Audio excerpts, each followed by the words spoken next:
दोस्तों बहुत बहुत स्वागत है आपका मेरे चैनल पर। दोस्तों आज की वीडियो में मैं आपको ऐसी बातें बताने जा रहा हूँ। इन बातों को आप ध्यान से सुनना, क्योंकि अगर आपने रोड में काम करना है, चाहे वो NHAI का प्रोजेक्ट है, चाहे वो स्टेट हाईवे है, जो मैं बातें आपको बताने वाला हूँ इन बातों को फॉलो करना, क्योंकि ये बातें आपके डेली रूटीन में काम आएंगी। ठीक है।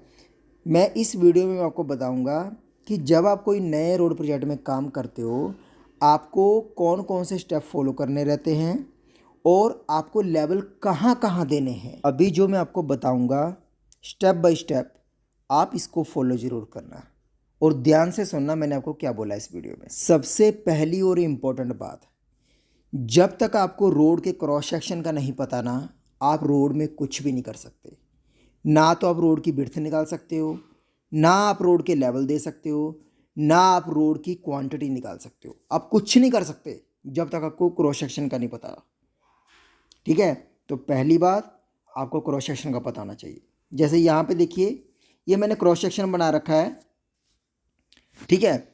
इसमें नीचे लेयर है अबैकमेंट की, अबैकमेंट के ऊपर है सबग्रेड, सबग्रेड के ऊपर है जीएसबी, जीएसबी के ऊपर है बेटमिक्स, बेटमिक्स के ऊपर है बीएम, बीएम के ऊपर है बीसी।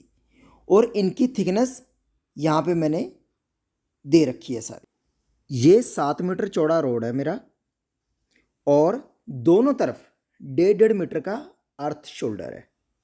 ठीक है। टोटल मेरा होगा ये 10 मीटर विथ शोल्डर। और इसकी जो हाइट है, मतलब अबैकमेंट से लेकर जो मेरा बीसी टॉप है, उसकी हाइट आ रही है 2.792 मीटर। अब मुझे इस हाइट का कैसे पता लगा? रोड बनने से पहले जो मेरा एनजीएल था, यानी कि नेचुरल ग्राउंड लेवल, जैसे आप इस फोटो में देख रहे हो, मैंने इस पर ग्रेडर चलाया, इसकी CNG करी, तो इसको मैंने रोलर चलाकर बढ़िया से एक ओजीएल का बेड तैयार करने पे मैंने इसके लेवल उठा लिए 10-10 मीटर की दूरी पे। अब यहाँ पे ऊपर है मेरा रोड का टॉप लेवल, मतलब इस लेवल पे मैंने रोड को तैयार करना है। रोड के भी मुझे 10-10 मीटर की दूरी पे FRL दिए हुए हैं। 100 मीटर का मेरा OGL हो गया, 100 मीटर का ऊपर का मेरा टॉप का रोड का FRL हो गया। जब मैंने FRL को सबको जोड़कर इनका एक एवरेज निकाला, मेरा FRL का एवरेज आ गया 91.656। ऐसे ही मैंने OGL में सबको जोड़कर एक OGL का एवरेज निकाला, मेरा आ गया 88.864। ठीक है। अब 91.656 माइनस 88.864, इसमें से जब मैंने इसको माइनस किया, मुझे मेरी हाइट का पता लग गया कि मेरी यहाँ पर इस 100 मीटर के बेड पर जो मेरी टोटल रोड की हाइट आ रही है, वो आ रही है मेरी 2.792 मीटर। मतलब इस OGL से मैंने जो रोड की हाइट करनी है वो 2 मीटर 792 करनी है। दोस्तों आपकी हाइट भी निकल आई है। अब सबसे बड़ा कन्फ्यूजन आपको रहता है रोड में अबैकमेंट का, कि भाई मुझे रोड में अबैकमेंट देना भी है या नहीं देना है।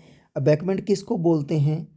देखो दोस्तों, अबैकमेंट आएगा या नहीं आएगा उसका एक ही सिंपल तरीका है, हाइट। आपको क्या करना होगा, एक सिंपल तरीका बताता हूँ। जो भी आपकी क्रस्ट है, जैसे BC, BM, बेटमिक्स, GSB और सबग्रेड, सबग्रेड को बीच में लेना है।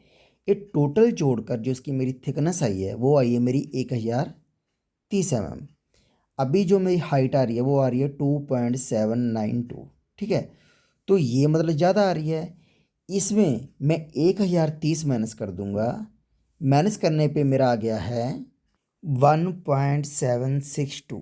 अभी ये जो हाइट आई है ये अबैकमेंट की हाइट आई है, मतलब इतनी हाइट में मैं अबैकमेंट डालूंगा। होती वो मिट्टी ही है, आपको लेयर बाय लेयर वो डालनी पड़ेगी, 200 की या 250 की। अबैकमेंट में आपकी 1762 के हिसाब से आपकी 7 लेयरें आएंगी। मतलब अगर आप 250 की मिट्टी की लेयर डालोगे तो आपको 7 लेयरें डालनी पड़ेगी अबैकमेंट में। उसके बाद आपको सबग्रेड की लेयर डालनी पड़ेगी। जब आप सबग्रेड के टॉप पे पहुंच जाओगे, आपको सरिये गाड़ कर उस पर लेवल देने हैं, उसके RL निकालने हैं। वो कैसे निकालने हैं उस पर ऑलरेडी मैंने वीडियो बना रखी है, लेकिन फिर भी मैं आपको इस वीडियो में सिखाऊंगा। सबसे पहले आपको पता होना चाहिए कि जो आपने सबग्रिड बनाना है वो कितना चौड़ाई में बनाना है। मान लो सबग्रिड आपका पूरा टोटल है 14 मीटर, आपको हाफ पोर्शन बनाना है, तो एक सरिया आपका सेंटर में रहेगा, दूसरा सरिया आपका एज पर रहेगा 7 मीटर की दूरी पर। ठीक है, ऐसे ही आपको 10-10 मीटर की दूरी पे सरिये गाड़ देने हैं। जब आप इसको एक्स सेक्शन में देखोगे तो आपको जो कुछ इस तरह दिखेगा, एक सरिया आपका ये सेंटर पे है, एक सरिया ये आपका एज पर है। अभी आपको ऑटो लेवल मशीन लगानी है, टीवीएम के ऊपर स्टाफ रखना है और बैक साइड पढ़नी है। TVM plus back side equal to आपकी बन गई है HI। ठीक है, टीवीएम मान लो आपका है 99.200, बैक साइड बन गई है 1.440, दोनों को जोड़कर मेरी HI बन गई है 92.640। अब मेरे को देनी है इसमें डिप, तो ये जो मेरी HI आई है इसमें मैं 300 की डिप दूंगा, मतलब इसमें मैं 300 माइनस करूंगा। तो 300 जब मैंने इसमें माइनस किया 92.640 में माइनस 300 किया, मेरा आ गया 92.340।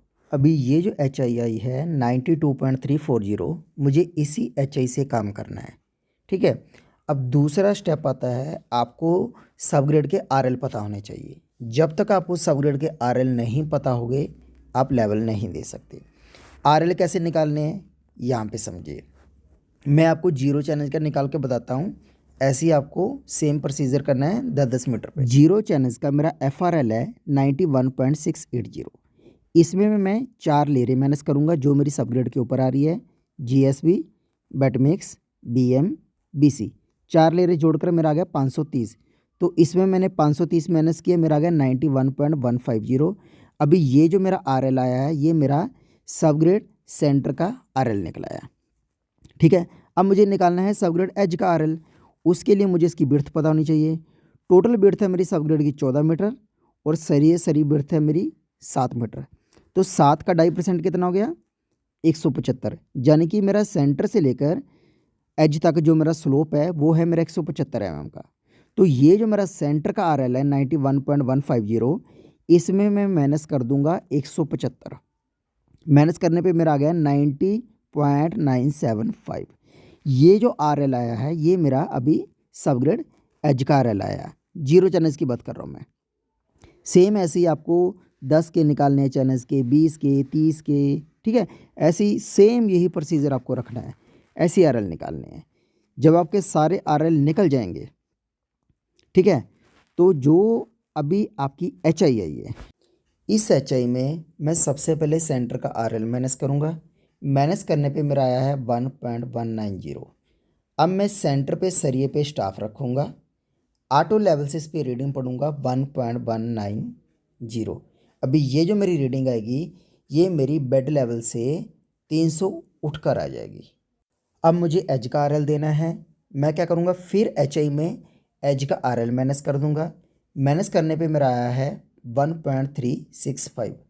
अब मैं क्या करूँगा एज के सरिये पे स्टाफ रखूँगा, ऑटो लेवल से एज के सरिये पे जो मैंने स्टाफ रखा है उस पर रीडिंग पढ़ूँगा 1.365। अभी ये जो रीडिंग आएगी ये भी मेरी बेड लेवल से 300 ऊपर उठकर आ जाएगी।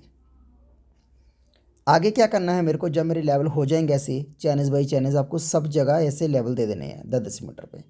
लेवल देने के बाद आपको हर चैनल्स पे दोनों सरिये पे सूत रखना है, स्टाफ से डिप मार के चेक करना है आपका बेड अप है, अगर अप है तो कटिंग होएगी, अगर डाउन है तो फिलिंग होएगी। ऐसे ही दोस्तों आपको 10-10 मीटर पे सूत लगाकर डिप मार के चेक करना है और साथ के साथ ग्रेडर वाले को बताना है कहाँ आपकी फिलिंग आ रही है, कहाँ आपकी कटिंग आ रही है। ग्रेडर वाला जब आपका बेड बना देगा आपको सरिये निकाल देने हैं, वो मारेगा फिनिशिंग ब्लेड। जब वो फिनिशिंग ब्लेड मारेगा, ठीक है, उसके बाद अगर आपकी मिट्टी में मॉइस्चर है तब तो ठीक है, अगर मॉइस्चर नहीं है बिल्कुल ड्राई है तो आपको हल्का सा पानी लगाकर उसे छोड़ना पड़ेगा। फिर ग्रेडर वाला एक हल्का हल्का ब्लेड मारेगा, फिर आपको उस पर रोलिंग करनी है। रोलिंग का रूल सुन लीजिए, रोलिंग हमेशा 1/3 में होती है, एज से स्टार्ट होती है, टॉप को जाती है, और रोलर की जो स्पीड होती है वो 5 किलोमीटर पर आवर होनी चाहिए, इससे कम इससे ज़्यादा नहीं होनी चाहिए। पहले आपको मारने हैं प्लेन पास, फिर मारने हैं आपको वाइब्रेशन के साथ पास। ठीक है, जब आपकी कंपैक्शन हो जाएगी, आपका रोलर चल जाएगा, आपको नेक्स्ट डे क्या करना है, उसकी करनी है डेंसिटी चेक। जो आपकी सब ग्रेड की डेंसिटी है वो आपकी 98% होनी चाहिए। ठीक है, 95 से ऊपर होनी चाहिए, 98% होनी चाहिए। अगर इससे एक कम है या 97 आ रही तब भी बेड आपका ओके, कोई प्रॉब्लम नहीं है, लेकिन आप कोशिश करो 98% लेकर आओ। दोस्तों उम्मीद करता हूँ इस वीडियो में दी हुई जानकारी आपको अच्छी लगी होगी। अगर वीडियो के रिलेटेड आपका कुछ भी सवाल है, कुछ भी क्वेश्चन है, तो मुझे कमेंट में लिखें या मेरे Instagram ID civil field engineer पर मुझे मैसेज करें। Thank you friends.